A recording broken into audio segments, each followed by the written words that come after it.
Hey everyone, so I wanted to do a quick little refresher on Actively Learn. I know that we used it differently last year because of the pandemic and remote learning. So I'm not sure how you used it in your other English classes, but there are a few things that I think will be super helpful. So the first thing is I'm signed in as a student. So this is what you're going to see. I chose just a random article about America's Got Talent, one of my favorite shows that I like to watch. One of the things that you'll see is it looks a little bit different than it did last year as the program has updated. So you're going to go to settings, and there's a couple of things you can do here. You can change your spacing in your margins so it makes your articles look spaced out or close together. You can change the size of the font, so you can do small, medium, or large. You can change your background color, and you can also change the font that you're reading in. You can also open the dyslexic settings. So if you do have dyslexia, you can use those settings as well. One of the things that I want everyone to do is when you go to your settings is to turn on your paragraph numbering, because we have to cite evidence and we need to know what paragraph we're in. If you want to use the dyslexic settings, you can try that if you think it's helpful. I'm going to close that and leave it this way. I will always have specific directions at the top for you. As you read, ask yourself, what is the author's argument about stereotypes? So usually there's a poll question. In this one, have you ever applied a stereotype to another person? Unfortunately, that is true. And you know that you can't go on reading until you answer the poll question. You will see over here on the right-hand side, there are still notes that will be helpful. Sometimes the notes have a question.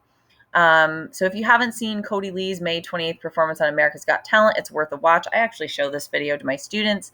If I was assigning this article, I would put Cody's video here because it's amazing. If you haven't seen it, you should definitely check it out. Sometimes there are videos that are blocked because of our lovely settings just for security purposes, but I try to contact the tech department ahead of time so that doesn't happen. So as we're reading, you know that you can't continue reading until you answer the questions. So according to the author, what's one problem with a person with disability being known for a specific talent? I'm just going to click submit and a random question, and I got it wrong. Oh, that's not good. Mrs. Vierno, my English teacher, is going to be so mad at me. And then at the end, there's a short answer. Why does the author states ... That's not a very good answer. Okay, perfect. If I wanted to, and a lot of you are going to be required to, make a note, highlight and take a note. I could talk about characterization here, and I'm going to save it. You don't have to share it with the class. It's going to give you that option. You don't need to. You're just going to hit save. Taking notes is going to help you a lot later on, and I can see the notes that you've taken. When you click on data, one thing I forgot.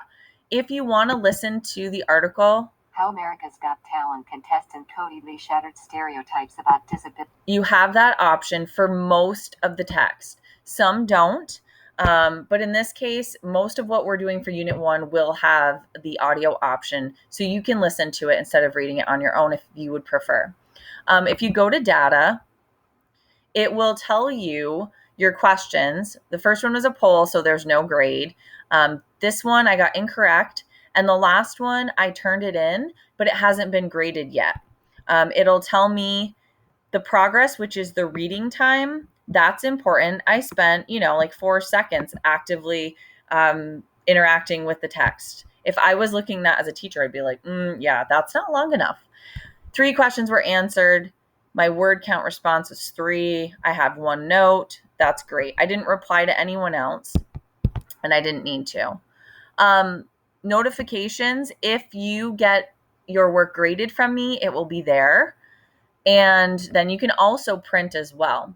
One of the things I want to show you, though, if I exit student mode, and I'm not sure if I'll be able to do it yet, there's a way that you guys will be able to check your grades and see how you did after I've graded the response from you that you've submitted the short answer.